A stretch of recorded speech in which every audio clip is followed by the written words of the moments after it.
नाशिकमधल्या silver okay शाळेत मुख्याध्यापिकेनं मुजोरीचा कळस गाठला। फी भरली नाही म्हणून विद्यार्थ्यांना उन्हात उभं करणाऱ्या या शाळेची चौकशी करायला शिक्षणाधिकारी या शाळेमध्ये गेल्या। यावेळी मुख्याध्यापिकेनं चक्क शिक्षणाधिकारी बाईंना धक्काबुक्की करत हाकलून लावलं।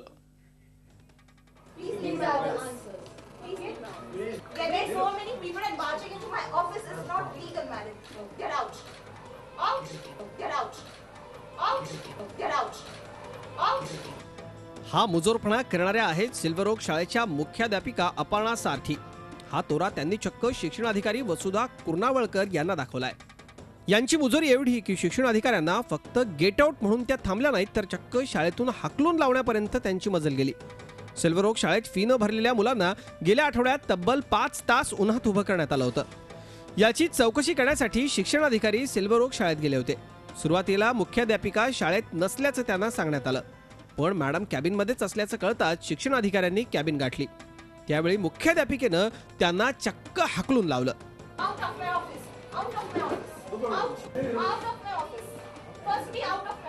त्यांनी आम्हाला धक्काबुक्की करत गेट आउट होण्यासाठी सांगितलं। यावरून मीडिया म्हणजे सामान्य माणूस याच्याबरोबर त्यांचं वर्तन कसं असेल हे आपल्याला सगळ्यांना दिसून येते। आम्ही त्यांना आजच्या आज नोटीस देऊन या मुलांना शाळेमध्ये बसवून घेण्याबाबत आम्ही त्यांच्यावर कारवाई करणार आहोत आणि त्यांची मान्यता काढून घेण्यासाठी आम्ही लगेच शासनाकडे प्रस्ताव पाठवणार आहोत। इंग्रजी माध्यम शाळा या ठिकाणी मुलांना शिक्षणापासून वंचित ठेवण्याचा या ठिकाणी प्रयत्न करतात। यांची मान्यताच रद्द करावी अशी आम्ही मागणी या ठिकाणी शिक्षण मंडळ आणि शासनाकडे करणार आहोत। विद्यार्थ्यांना 24 तासाच्या आत वर्गात बसू देण्याचे आदेश शिक्षणाधिकाऱ्यांनी दिले होते, मात्र त्यालाही केराची टोपली दाखवण्यात आली। आता या शाळेची मान्यता रद्द करण्याचा अहवाल राज्य सरकारला पाठवण्याची तयारी शिक्षणाधिकाऱ्यांनी सुरू केली आहे। मुकुल कुलकर्णी, झी मीडिया, नाशिक। आणि थेट जाऊयात नाशिकला, आमचे प्रतिनिधी मुकुल कुलकर्णी आपल्या बरोबर आहेत। मुकुल, या सगळ्या ज्या खासगी शाळा आहेत यांच्यावरती कुणाचे नियंत्रण नाही आहेत, नेमका माज कसला या लोकांना? 5-7 मुलांना दिवसभर उन्हामध्ये उभं करून ठेवलं। एक सरकारी अधिकारी बाई जाब विचारायला गेल्यानंतर या बाईने इतका माज दाखवला, काय कारवाई करणार आहे, काय म्हणते शिक्षण खातं? अजित, ही गोष्ट काही नवीन नाही। इंग्लिश माध्यमाच्या ज्या शाळा आहेत नाशिकमधल्या, वारंवार अशा तक्रारी येत आहेत। राजबिहारी शाळा असो किंवा ही आत्ताची सिल्वर ओक शाळा गेल्या 2 ते 2.5 वर्षांपासून अशा वादग्रस्त विषयांबाबत चर्चेमध्ये आहे। कालचा हा अत्यंत कळस झालेला आहे।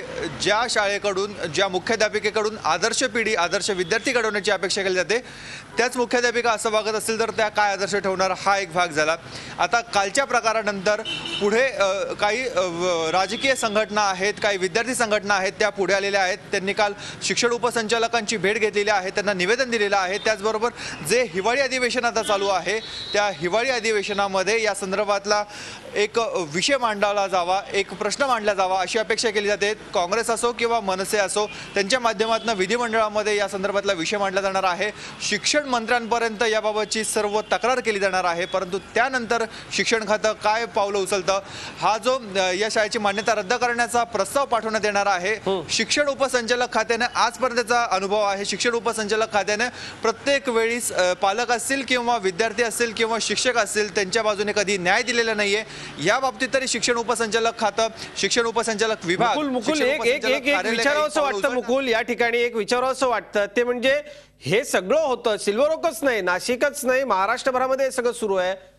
शिक्षण अधिकारी बाईंना हाकलून देण्यापर्यंत आता मजल गेलेली आहे। का असं होतं?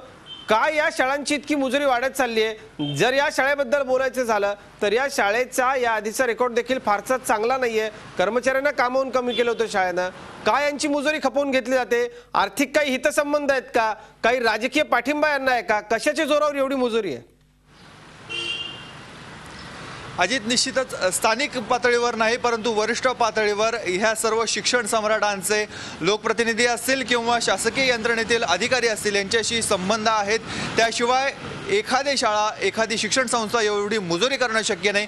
काल ज्यावेळेस काही मनसेचे कार्यकर्ते, विद्यार्थी सेनेचे कार्यकर्ते शिक्षण उपसंचालकांना भेटण्यासाठी गेले होते, त्यावेळेस त्यांना कुठल्या एका नगरसेवकानं फोन करून तुम्ही काय या भानगडीमध्ये पडतायत अशा प्रकारची फोन केल्याची तक्रार त्यांनी आपल्याकडे केलेली आहे। फक्त ते सांगतात नाव सांगू नका त्या नगरसेवकाचं। याच्यावरनं एक स्पष्ट होतं की नाशिकमध्ये नगरसेवक आणि ह्या ज्या काही शिक्षण संस्था आहेत त्यांचा साठवलोटा आहे ही केवळ स्थानिक पातळीवरच नाही तर वरिष्ठ पातळीवर सुद्धा असे संबंध असल्याशिवाय एवढी कोणी हिंमत करणार नाहीत. केवळ शिक्षणाधिकारीच नाही तर त्यांना जाब विचारण्यासाठी गेलेले नगरसेवक असतील किंवा शिक्षण बाजारीकरण विरोधी मंचाचे 65 ते 70 वयाचे ते गृहस्थ होते, त्यांना सुद्धा धक्काबुक्की करण्यात आलेली आहे. हा मुजोरपणा थांबला पाहिजे. यासाठी शासनाने तात्काळ काही ना काही कडक कारवाई करायला पाहिजे. एक धडा जर शासनाने एका शाळेविरोधात जर केला तर इथून पुढे असे प्रकार घडणार नाही, त्याला आळा बसेल हे निश्चित आहे. आपण आवाहन करूयात मुकुल, हिवाळी अधिवेशन सुरू आहे. नाशिकच्या पालकमंत्र्यांना नक्की ही बातमी कळाली असेल. नाशिकमधून मनसेचे, शिवसेनेचे आणि जे काँग्रेसचे आमदार आहेत त्यांना देखील हे कळालं असेल.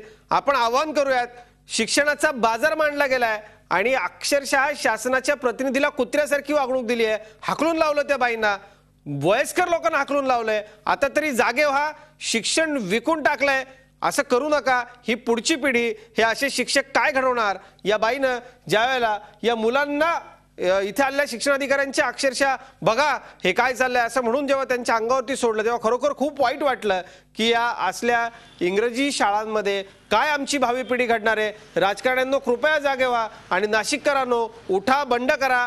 तुमच्या मुलांना शिक्षणासाठी भीक मागावी लागणार आहे, हे थांबवलं नाही तर. मुकुल, धन्यवाद या सगळ्या सविस्तर माहितीसाठी. झी 24 तास, एक पाऊल पुढे.